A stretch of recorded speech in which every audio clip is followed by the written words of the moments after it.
Meu nome é Eliana Falaió. Falaió é minha identidade espiritual, Lesse Orixá. Sou Ekede confirmada, Adjoye confirmada, Adjoye de Oiá. Sou do Ilê Oiá Xelacaiê. Sou uma filha de Oxóssi. E sou também, tenho toda uma ligação com o terreiro Ilê-Omambolá. No Ilê-Omambolá tem o título de Ossi Miluju.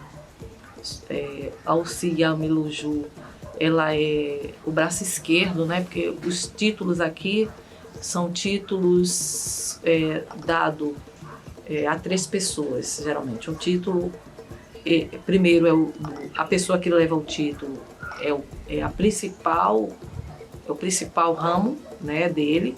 Depois tem o seu Otum, que seria o braço direito, e depois o seu Ossi. Eu sou o braço esquerdo da minha mãe. E a minha função é nessa lida de ajudar mesmo a comunidade do Ilê-Abulá a se manter, né? Eu recebo esse título em 1987, recebo ainda quando eu era jovem na liderança do seu Domingos dos Santos, né? E depois a gente vai se fortalecendo, com o tempo a gente vai se fortalecendo, vai entendendo o que é o axé, como os movimentos que ele dá, e você vai se ajustando no lugar para ocupar de fato o seu espaço, no sentido de ajudar esse axé a ter uma força maior na relação, não só com a comunidade, mas nas relações externas, né? Com o passar do tempo, eu migro para Salvador para ter uma formação, né? Eu percebo que a ilha nunca deu essa oportunidade, percebia na época que a ilha não dava essa oportunidade de formação na época aos seus adolescentes, sobretudo as mulheres, que eu venho de uma família de mulheres que sempre lutou para estar posicionada na sociedade, né? Minha mãe hoje ela é mestra griot, reconhecida pelo Ministério da Cultura. Ela tem a função de repassar os seus saberes ancestrais em comunidades como essas, né? E aí ela nada mais é do que o reflexo, o espelho, para que eu possa me fortalecer e a partir desses reflexos, a partir dessas histórias de vida, estar também posicionada para que eu possa ser também reflexo para outras mulheres, para outras jovens. Com essa percepção de que nesse espaço, na ilha e sobretudo nesse espaço de comunidades tradicionais, precisava de pessoas que pudessem protagonizar as jovens e as mulheres negras. Eu busco lá na ilha, em Salvador, essa formação, migro para me formar, para trabalhar, para construir família. Mas tem um tempo que o ancestral traz você de volta, né? E infelizmente, ao retornar, eu percebo que o nosso povo não galgou pouco espaço, galgou pouco os seus caminhos no sentido desse protagonismo e no sentido dessa autonomia. Mesmo porque nós temos um país mal estruturado no sentido da igualdade social. Então a gente vai em busca dessa luta, a gente vai em busca desses espaços, né? Em 2019, quando Ilê-Abulá é reinaugurado, percebo a necessidade, juntamente com as lideranças desses espaços, que aqui nós temos o Ilê-Abulá como um guarda-chuva. E abaixo dele nós temos outros terreiros, sobretudo liderado por mulheres, que têm esse vínculo ancestral com Ilê-Abulá, né?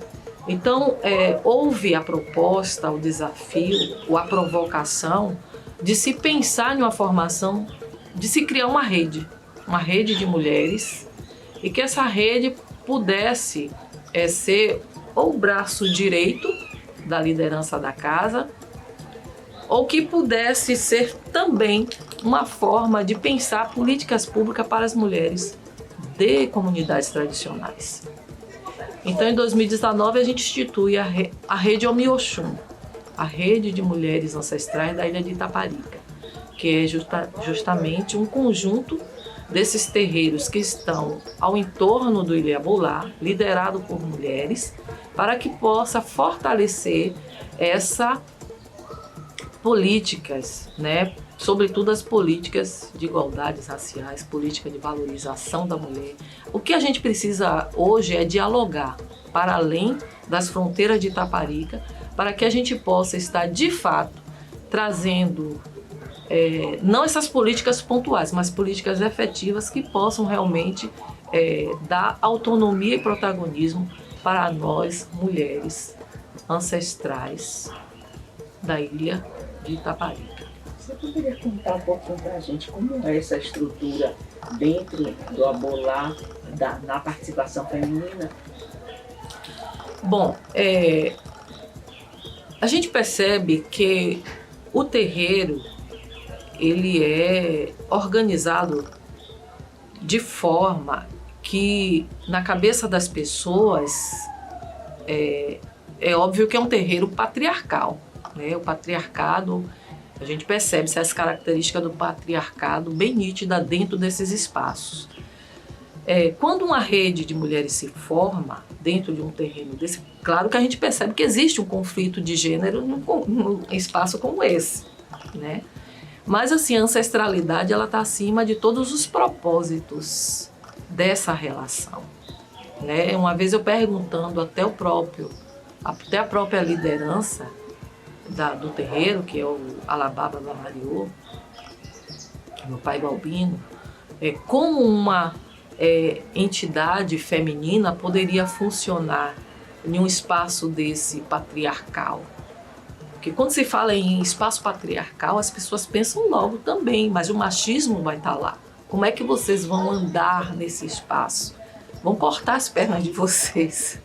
Senão não vão porque a gente tem propósito quanto a isso. O primeiro propósito é dizer às mulheres que elas são importantes nesse contexto do patriarcado.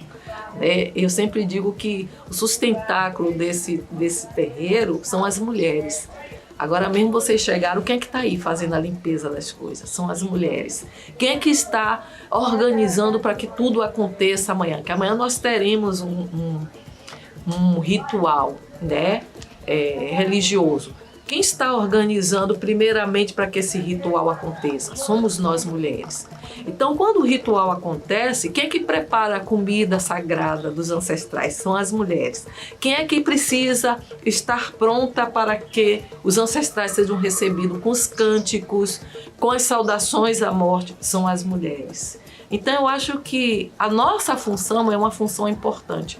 Eu nunca consigo conceber esse espaço como um espaço patriarcal. Eu concebo esse espaço como um espaço patrilinear, onde a função da mulher e a função do homem juntas faz com que esse culto tenha mais força. Então, é dessa forma que eu acho que a gente passa a vida toda ressignificando, a gente passou, né, a vida toda ressignificando a nossa existência, né?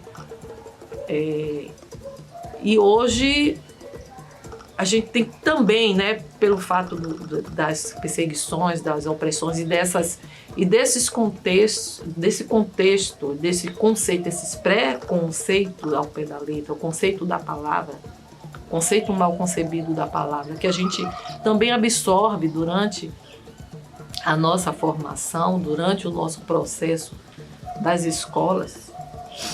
Quando a gente chega em comunidade como essa, o ancestral, ele tem assim, um papel fundamental de desconstruir essas práticas. Porque lá fora é uma coisa que ele diz que não é, né? E a gente começa a perceber, pelo nosso contexto da relação com o outro, que de fato não é. A gente precisa descolonizar algumas práticas nossas que são mal concebidas lá fora. E aqui a gente consegue fazer isso. Sendo Itaparica um território assim que traz a história de Maria Filipa, né? Essa mulher que de alguma forma, de alguma maneira, é uma referência, né? Mesmo que não seja reconhecida de forma histórica, mas existe aí um simbolismo em torno de uma mulher valente que enfrenta homens. Um desafio, existe. Existe essa história de Maria Filipa que está arraigada na ilha de Itaparica. Maria Filipa também foi uma das personalidades que foi a inspiração para a criação dessa rede. Mas antes de Maria Filipa vem as nossas ancestrais, sobretudo Mãe Senhora, quando ela vem com o desafio de, como eu disse no início da minha narrativa, a gente tem um histórico de migrações, migrações por perseguições policiais, migrações por opressão, migrações por colonialismo. Então, quando o Eliabolá sai da praia, né, e migra para o Barro Vermelho, e depois ele tem que migrar novamente, ele pela necessidade de toda essa pressão, que é difícil, viu, para nós mulheres, contexto de guerra, e a gente sobreviver a isso. Quando o Eliabolá sai do Barro Vermelho, se Mãe Senhora não tem essa iniciativa de comprar um terreno para instalação do patrimônio, talvez a gente não tivesse aqui. Então, essas mulheres são mulheres que são referência para a criação da nossa rede. Assim como Mãe Senhora, a Iaebé, assim como Mãe Senhora, a Iaquequerê, assim como Mãe Senhora, a Iaielialabá, que foi minha avó, e muitas outras mulheres. Então essa rede, ela leva esse compromisso ancestral de trazer a memória dessas mulheres para essa